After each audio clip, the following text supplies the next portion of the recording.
Hello everyone, কেমন আছেন সবাই? আশা করি সবাই ভালো আছেন। এশিয়াটিক এক্সপার্ট চ্যানেলের পক্ষ থেকে আপনাদেরকে জানাই স্বাগতম। আমরা যারা ফাইবারে নতুন তাদের জন্য আজকের এই ভিডিওটি খুবই গুরুত্বপূর্ণ হতে যাচ্ছে। নতুন অবস্থায় আমরা যারা ফাইবারে কাজ করি তারা অনেকেই জানি না আমাদের গিগগুলো কিভাবে চেক করে দেখতে হয় যে আমাদের গিগগুলো কি অ্যাক্টিভ রেখেছে নাকি পেন্ডিংয়ে রেখে দিয়েছে। আমাদের গিগগুলো যদি অ্যাক্টিভ থাকে তখন আমাদের গিগগুলোর ইমপ্রেশন, ক্লিক সবই আসতে শুরু করে। কিন্তু আমরা যখন গিগগুলো পাবলিশ করি তখন অনেক সময় হয়তো গিগগুলোকে পেন্ডিংয়ে রেখে দেয়, কিন্তু সেটা আমরা আসলে চেক করে দেখতে পারি না, কারণ ফাইবার সম্পর্কে অতটা ধারণা প্রাথমিক অবস্থায় থাকে না আমাদের। তো আজকের এই ভিডিওটির মাধ্যমে আপনাদেরকে দেখানোর চেষ্টা করব কিভাবে আমরা আমাদের গিগগুলোকে চেক করে দেখতে পারি যে আমাদের গিগগুলো আসলে অ্যাক্টিভ আছে নাকি পেন্ডিংয়ে রয়ে গেছে। তাহলে চলুন ভিডিওটি শুরু করা যাক।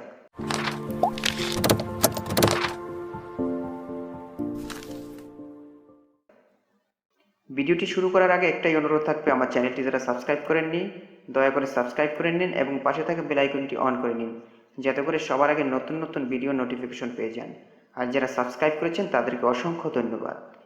তো আমি এখন সরাসরি ফাইবারে চলে যাব। ফাইবারে চলে যাওয়ার জন্য ক্রোম ব্রাউজারটি ওপেন করলাম। তো ক্রোম ব্রাউজারটি ওপেন করার পরে আমি এখন সরাসরি ফাইবার অ্যাকাউন্টটি ওপেন করব। তো দেখতেই পাচ্ছেন আমি এখন ফাইবারের ভিতরে চলে এসেছি। এখান থেকে আপনারা নিচের দিকে নেমে আসবেন। নেমে আসার পর এখানে দেখতে পাচ্ছেন সাপোর্ট, তার নিচে দিকে দেখতে পাচ্ছেন হেল্প অ্যান্ড সাপোর্ট নামে একটি অপশন রয়েছে, এখানে ক্লিক করবেন। ক্লিক করার পর এরকম একটা ইন্টারফেস চলে আসবে। এখান থেকে আপনারা নিচের দিকে নেমে আসবেন। নেমে আসার পর এখানে দেখতে পাচ্ছেন হ্যাভ মোর কোশ্চেন্স। তো এখানে দেখতে পাচ্ছেন সাবমিট এ রিকোয়েস্ট নামে একটি অপশন রয়েছে, আমরা এখন সাবমিট এ রিকোয়েস্টের উপর ক্লিক করব। তো ক্লিক করার পর এরকম একটা ইন্টারফেস চলে আসবে। এখান থেকে নিচের দিকে দেখতে পাচ্ছেন সাবমিট এ রিকোয়েস্ট, তার নিচের দিকে দেখতে পাচ্ছেন what can we help you with, আমরা কি আপনাকে কোনো সাহায্য করতে পারি। তো নিচের দিকে দেখতে পাচ্ছেন সিলেক্ট দ্য রিলেভেন্ট সাবজেক্ট, তো আমরা এখন সিলেক্ট দ্য রিলেভেন্ট সাবজেক্টের উপরে ক্লিক করব। ক্লিক করার পরে এখানে অনেকগুলো অপশন রয়েছে, তার ভিতরে আমরা গিগটাকে সিলেক্ট করে দেব।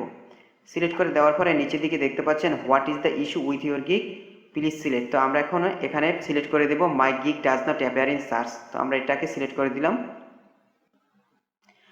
সিলেক্ট করে দেওয়ার পরে এখানে দেখতে পাচ্ছেন সিলেক্ট ইউর গিগ। এখন আমাদের গিগগুলো, আমার 5টা গিগ রয়েছে, তো আমরা এখন একটা একটা করে আপনাদেরকে দেখাবো আর যে আমার 5টা গিগ কি অ্যাক্টিভ আছে নাকি পেন্ডিংয়ে রেখে দিয়েছে। তো আমরা এখন যদি প্রথম গিগটা দেখি, do Facebook marketing and grow your business in US company, তো আমি এখন এই গিগটা যদি চেক করে দেখি যে আসলে এই গিগটা আমার অ্যাক্টিভ আছে নাকি পেন্ডিংয়ে রেখে দিয়েছে। তো আমি এখন এই গিগটাকে সিলেক্ট করলাম। সিলেক্ট করার পর এখানে দেখতে পাচ্ছেন your gig status is active, তো বুঝতেই পেরেছি যে আমার এই গিগটা অ্যাক্টিভ রয়েছে।